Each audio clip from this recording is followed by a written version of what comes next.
Iwang suksma dilinwih muga paring pepayung pring kayuwananing ingsun satemah babar pepadanganing jagat ngamarta. Kawula nuwun sewu Kaka Prabu Ndarawati sarawuh paduka kula ingkang ngrayi minangka sulihipun para kadang Pandhawa ngaturaken pambagi panakrami mawan tuwantu kunjuk wonten ngarsa paduka njeng Kaka Prabu Ndarawati. Malah ya jagat ya dewa ya bathara inggih Yayi.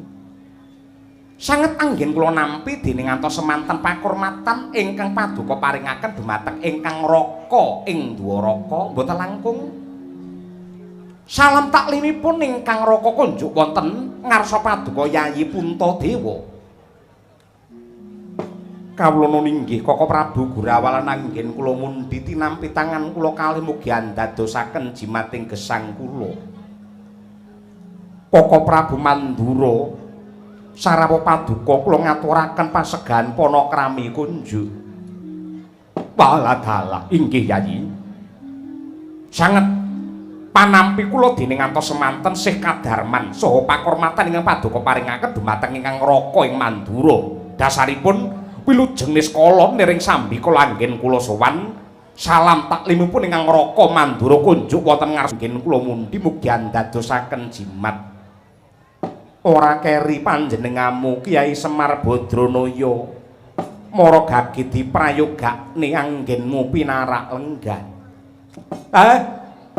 Mbegegek ugek sadulita lae. Ngaturaken panuwun sinuwun Prabu Puntadewa dening mekaten anggen ndika paring pakurmatan dumateng dapure kula mun Panakawan Semar. Mboten langkung salam taklim kula kunjuk wonten ngarsa paduka sinuwun.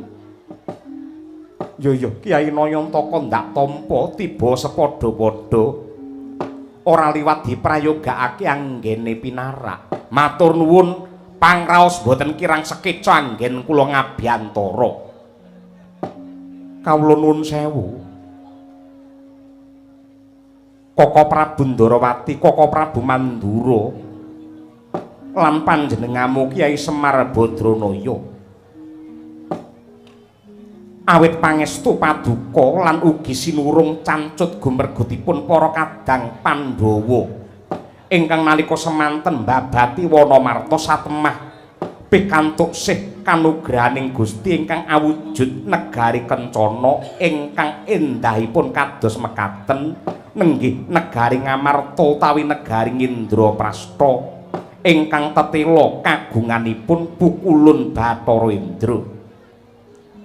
Lan saklajengipun awit saking pangestunipun para sepuh sarta sinurung manunggaling tekad saking para kadang miwah para kawula satemah anetepaken kula pun Puntadewa mangka dados ratu wonten negari Indraprastha mriki.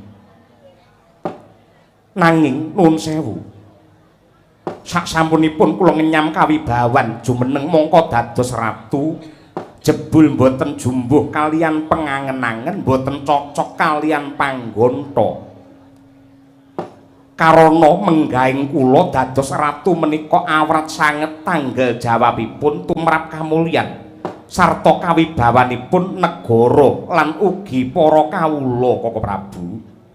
Baladala inggih kasinggihan ing dados dawuh paduka Yayi Puntadewa menika saestu leres. Langkung-langkung nuwun sewu. Langkung-langkung ing jaman sakmangke menawi pimpindak lan pakarti karana saperangan tiyang ing jaman samangke mboten gagas perkara bener luput lan apik elek ning mung bab seneng karo ora seneng. Mung bab seneng karo ora seneng. Yen pancen seneng ling ngalembana prasasat kaya sundul langit ning yen mboten seneng mbok apika kaya apa mesti tetep elek. Yen wis ana tembung pokoke niku sing marai judheg niku sing marai bingung. Pokoke aku seneng iki, liyane iki aku ora seneng. Anggere enten tembung pokoke ngoten niku wis kabeh mesti kalah niku mangke. Niku saestu. Nuwun sewu kula Semar tak nderek sumelawatur. Pancen jaman niki jaman sing angel. Nanging menawi saking pamanggih kula dados ratu utawi dadi pimpinan niku mboten perlu menggalih anggone dadi ratu disenengi karo wong akeh apa ora.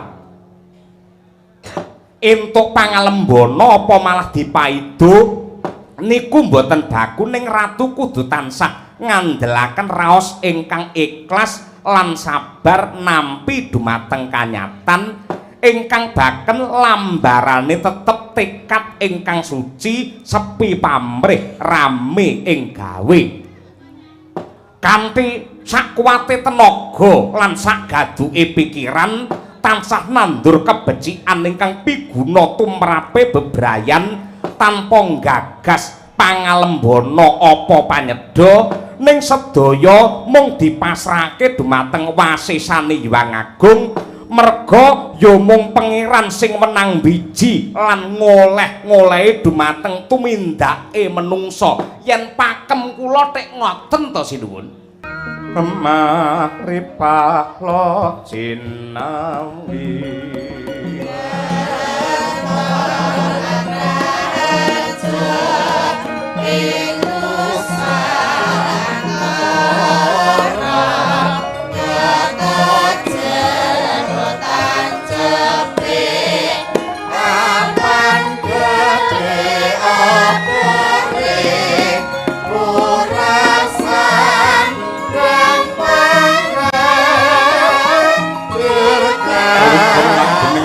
Lukit polimut ing kidung kadung kadereng kamomor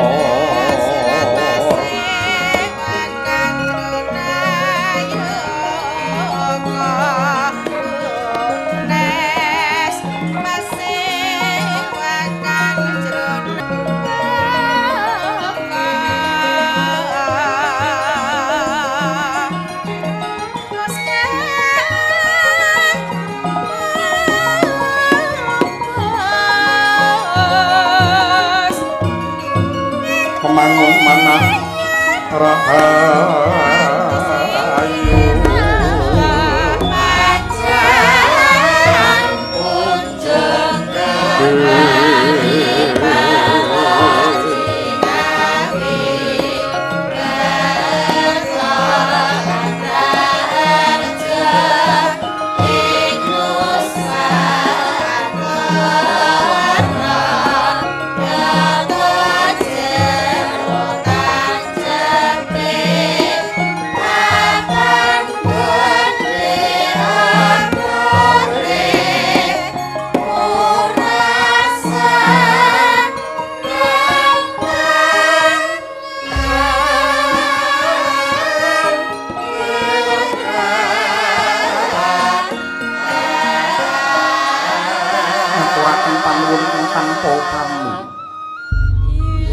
pancen kunjung dawuhipun para pepundhen tetep badhe kula gegem minangka pepakem anggen kula badhe netepi dumateng darmane ratu kejawi saking menika wonten sak bab malih ingkang badhe kula aturaken ing ngantos ripalungguhan samangke tansah gumana musik salebeting batos kula nuwun sewu nalika ratuning para Gandharwa ingkang kratoni negari Indraprastha rumuhun nenggih Sang Jim Yudhistira menika masrahaken kraton Ngamarta dumateng kula panjenenganipun nate paring dawuh supados para Pandhawa ngawontenaken syukuran para Pandhawa ngawontenaken syukuran kanthi cara nindakaken adat utawi budaya ingkang naminipun sesaji Raja Suya.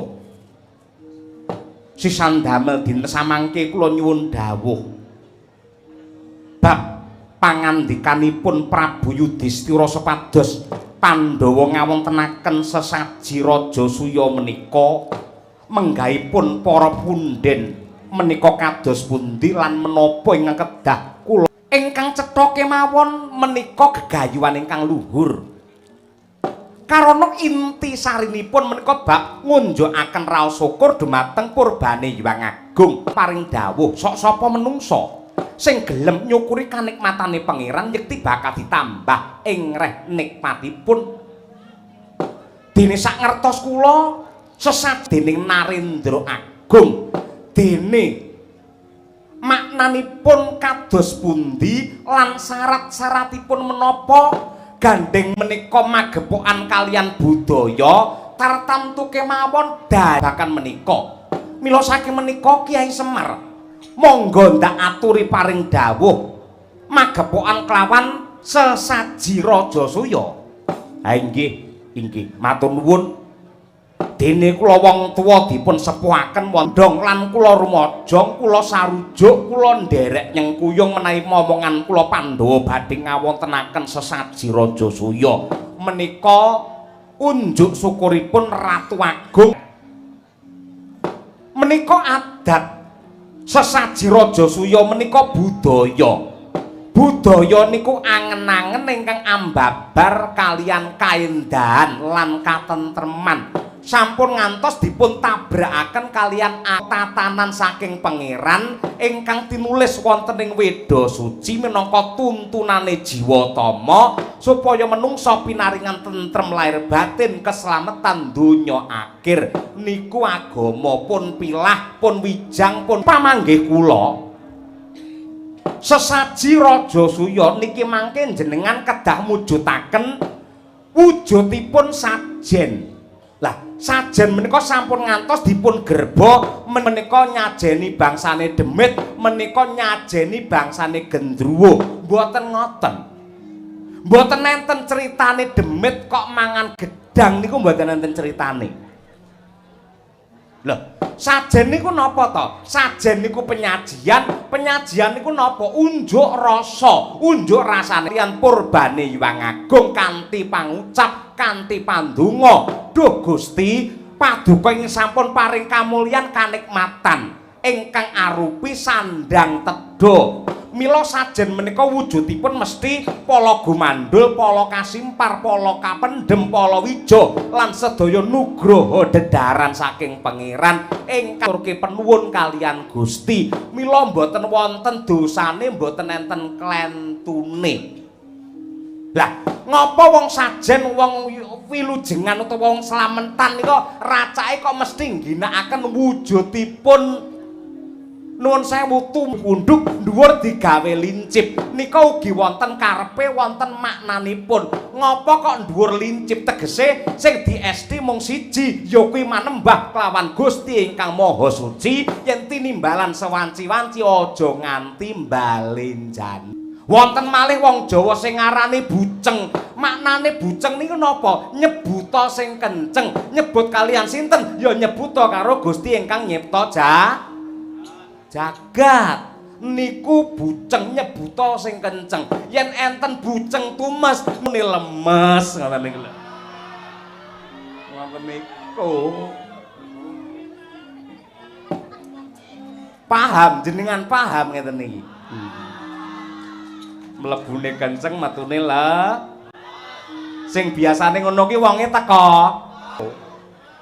Mula aja sok maido karo adat, aja sok maido karo budaya, aja sok ngarani iki musyrik, iki sirik, iki haram. Merga sing diarani sirik lan musyrik niku mboten gumantung saking tumindak lan wujudipun babak ingkang wadak ingkang ketingal wonten ing mata. Ning menika mapanipun wonten pikiran utawi atinipun ingkang saged banjur ngoleh-ngolehi kuwi dosa, kuwi sirik, kuwi musyrik, kuwi haram. Niku mboten saged merga sing ngerti ya mung sing nglakoni.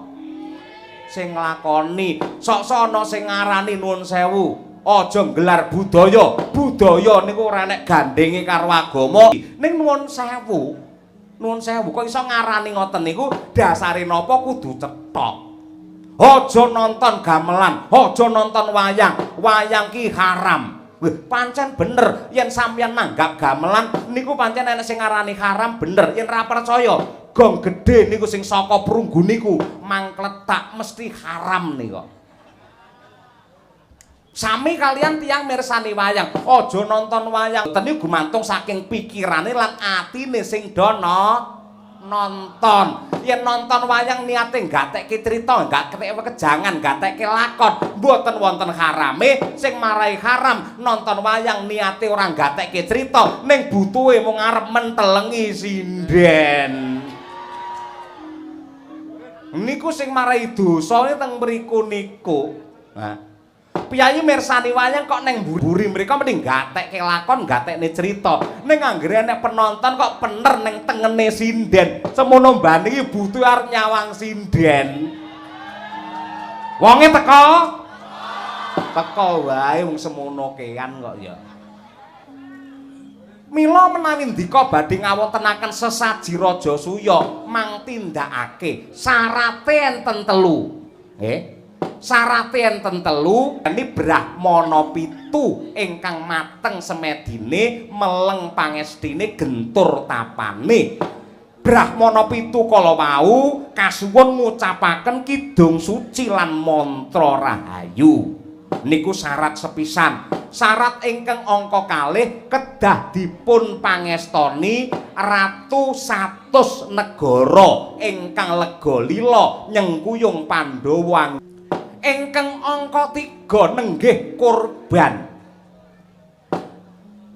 Mejahi Narendra hambek angkara murka kinarya jangkepe sesaji Raja Suya. Niku syarate enten telu.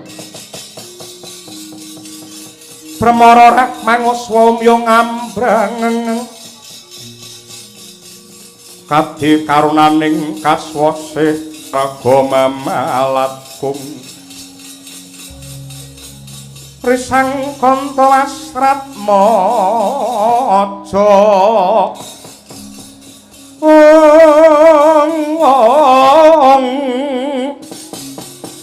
leng-leng lalu hangulati Surya mangrang sang wayah ayan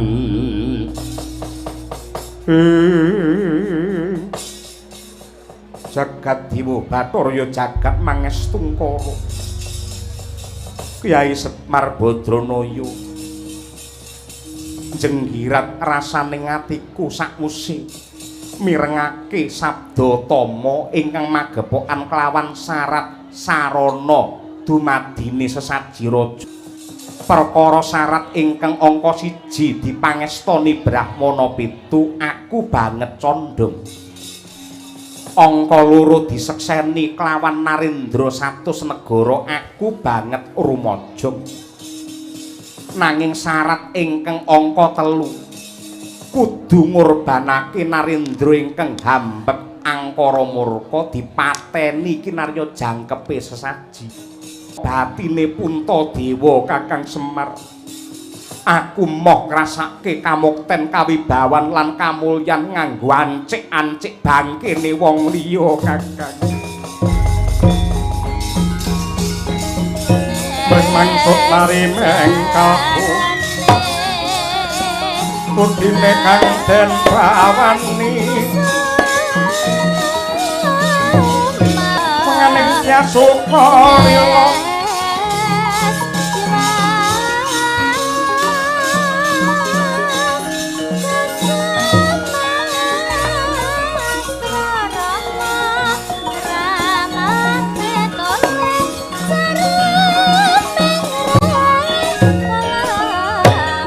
kawula nuwun sewu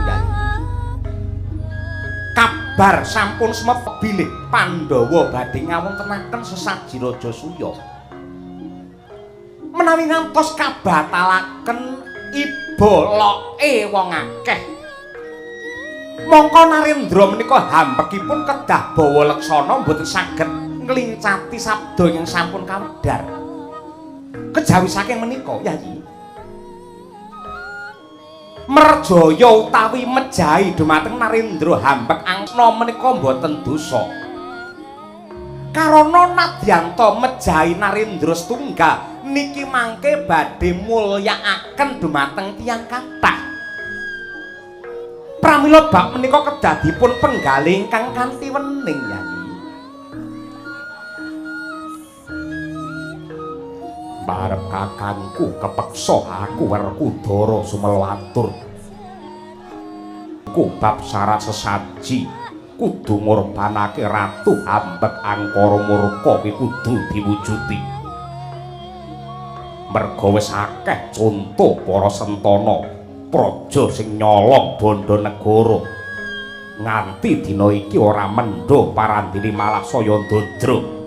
Merga pancen hukumane kurang abot lan akeh mesti direkayasa direka nyolong dhuwit negara ora ana kapoke ya kanthi paukuman sing abot tanpa pengenteng-enteng yen perlu dihukum pati kuwi kanggo ngapokake sing menungsa sing wis nerak hukum trajang karo tatanan tanpa beda karo Ratu Angkara Murka. Tanpa beda karo Ratu Angkara Murka. Wong sak negara kuwi ya kudu dipatrapi hukum pati supaya negara lan kawula bisa mulya wibawa lan bener-bener ngrasake urip sing merdika kang sejati lan tumemen. Mula dina iki aja melu-melu. Dudu sapa-sapa Werkudara sing saguh jangkah ngrampungi Ratu Ambek Angkara Murka.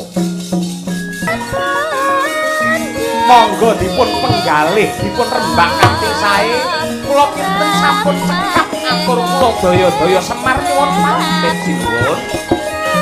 Nderekake lujeng ngaturke panuwun Kyai Semar. Nggih.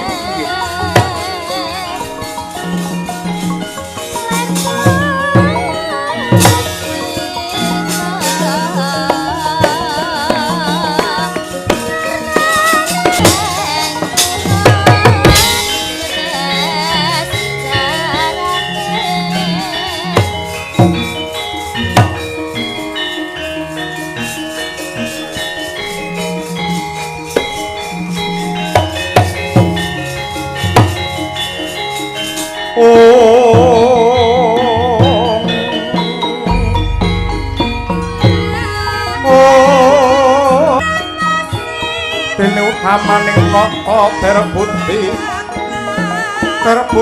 palaksana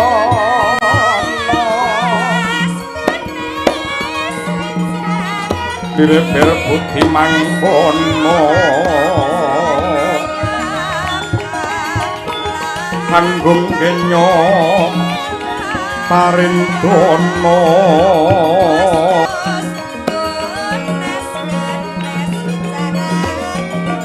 lila legawa ing iya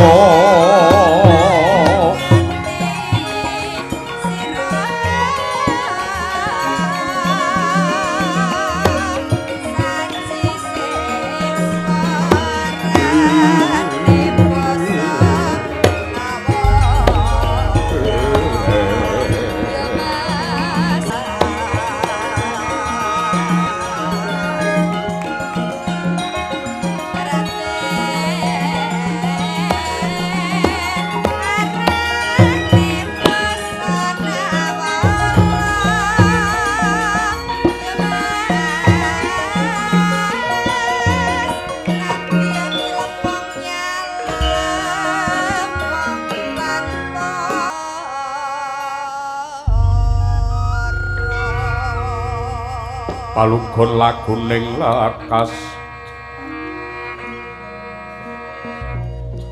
lukita linuding idong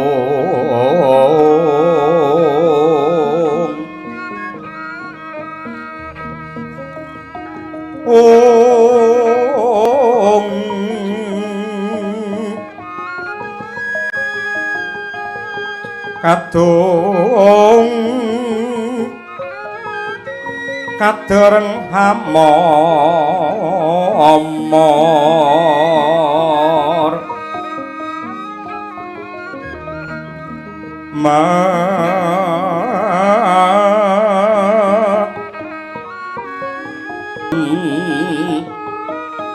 manah rahayu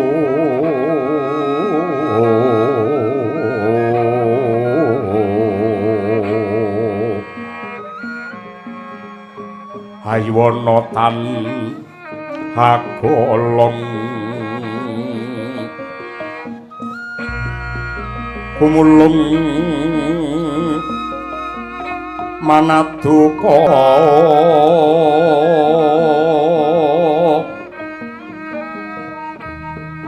karenanira mangapus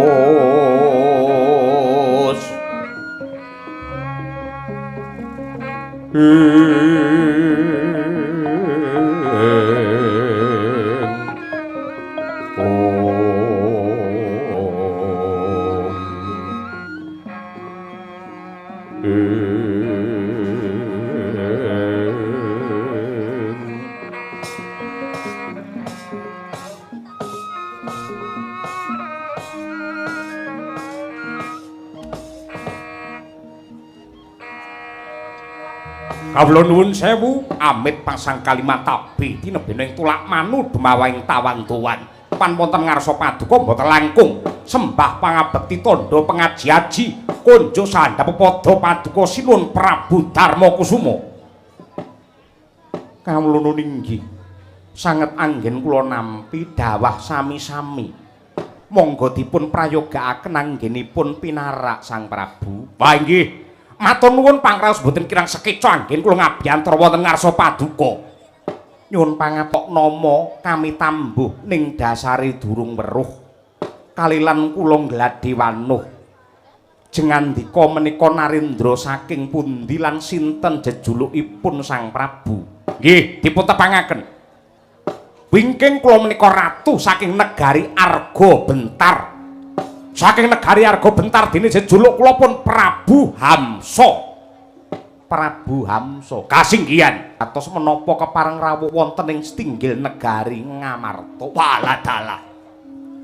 Blakasuta blakotang terus terang kula gumun setahun jembleng serendeng ningali wewangunan enggal bangunan anyar negari Ngamarta ingkang endahipun kados mekaten. Dasaripun anggen kula sowan mriki nyarengi anggen paduka badhe ngawontenaken syukuran. Menika endah sanget neget dipun wastani bilih negari Ngamarta menika saged nuwun sewu dipun sulapi dene wong sak donya. Amargi wewangunan ingkang asri kahanan ingkang endah kados mekaten dasaripun salebetipun syukuran dalu menika ndalah udane sampun tingkas nggelar wujudipun budaya luhur menika sae.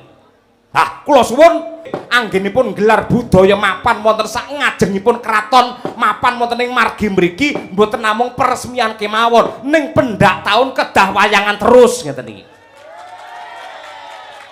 Menika langkung sae, menika langkung prayogi amargi kula mangertos bilih wong sak Ngamarta niku sing sugih dhewe niku jenengan yen mung nanggap wayang niku upil niku mungan. Niku saestu. Nggih. Badhe kadhawuhaken wonten menapa? Ah, nuwun sewu. Sowan kula wonten setinggil Binatarata negari Ngamarta mriki yektosipun dipun utus dening sesembahan kula Narendra Agung ing Giribajra inggih ing Magoda sinuwun Prabu Jarasandha. Atur weninga sinuwun bilih palungguhan samangke negari Giribajra nembe ketaman pagebluk larang sandang pangan kathah para kawuli. Boten tumama wujudipun tamba menapa kemawon satemah para kawuling Giribajra kathah ingkang sami nandhang kingkin. Lah, manut pangandikanipun sinuwun Prabu Jarasandha, negari Giribajra saged waluya jati temah mulya menawi saged amboyongi wujudipun pustaka jimat Kalimasada. Monggo langit boten wonten piyayi, boten wonten ratu ingkang kagungan wujudipun Kalimasada, kejawi namung Narendra Agung Ngamarta paduka sinuwun Prabu Puntadewa mila saking menika. Sowan kula mriki dipun utus dening sesembahan kula Prabu Jarasandha supados nyuwun ngampil wujudipun Kalimasada. Yen pancen kedah nyewa sewane pinten? Yen pancen dipun sade regine pinten badhe kula Ewadene kok ngantos mboten dipun ampilaken, mboten dipun sewakaken, mboten dipun sade, mboten dipun paringaken. Nuwun sewu, kula sowan mriki sampun dipun paringi Purbawasesa. Menawi Kalimasada mboten paduka paringaken dumateng kula, mboten nganti kenthong subuh kraton mriki badhe rata padha bumi. Agyatri sang kapirangu kinempit-kempit duh sang reknaning bawana nyosi tukang walang ati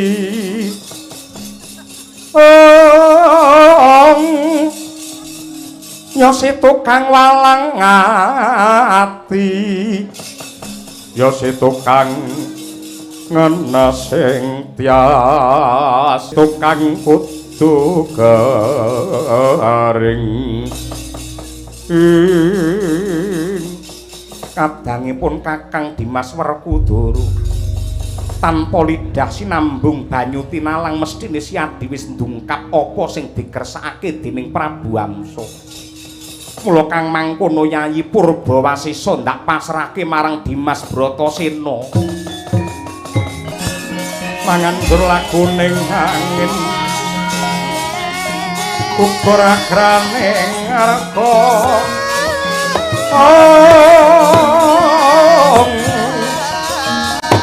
Kura kurnita rek akiri-kiri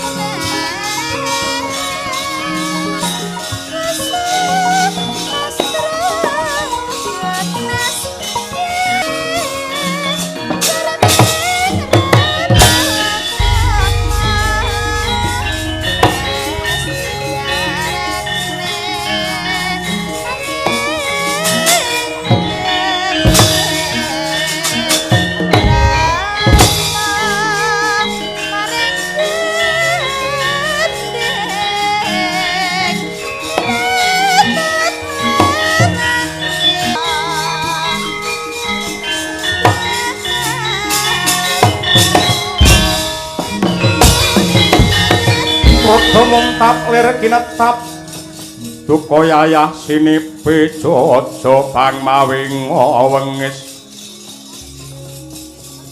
netra kocak nguntar andir hitep nyomangala cakra Bu Amsa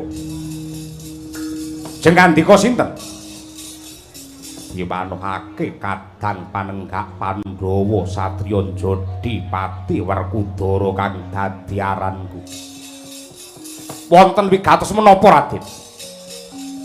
Apa bener kepara nyata tekamu rene bakale nuku anane jimat Jamus Kalimasada? Yen pancen dipun sade, yen pancen kaya mengkono tiwas kebeneran. Yektine sing gawa jimat Kalimasada ki dudu Puntadewa kakangku ning sing gawa ki Werkudara. Lah lajeng badhe dipun sade pinten? Yen pancen arep ndok tuku malah tiwas kebeneran merga Kalimasada wis pirang-pirang dina tak tawak-tawakake wong renek sing gelem. Kali poso aku nganggur. Mula Kalimasada tak dol pisan dina iki. Lah dipun sade pinten? Perkara rega aja dirembug nang kene ning tenana ning Tapawates negara Ngamarta. Ana sarate minangka paseksen ya kuwi wujute wadyabala segelar sepapan komplit sagamane pilihana guna sing digdaya kabeh. Loh, kok nyawisaken wadyabala lan jangkep sagamanipun badhe kagem menapa? Nyekseni anggen kudol tinuku Kalimasada karo dapurmu. Sanesipun menapa syaratipun? Ya mung kuwi wae. Cawisna wadyabala sagamane jangkep. Namung niku, ya. Mboten langkung sendika ngestakaken dawuh lajeng kula kepareng. Lho iki uga kowe mangkata kowe lunga. Kowe ngenten ana Tapawates negara Ngamarta. Siagakno wadya balamu mengko genti tapak aku sing bakal nusul. Wah nggih, yen tetelo kados mekaten mboten langkung ngaturaken panuwun sedaya para lenggah kaliyan kula nyuwun pamit saking ngarsa paduka.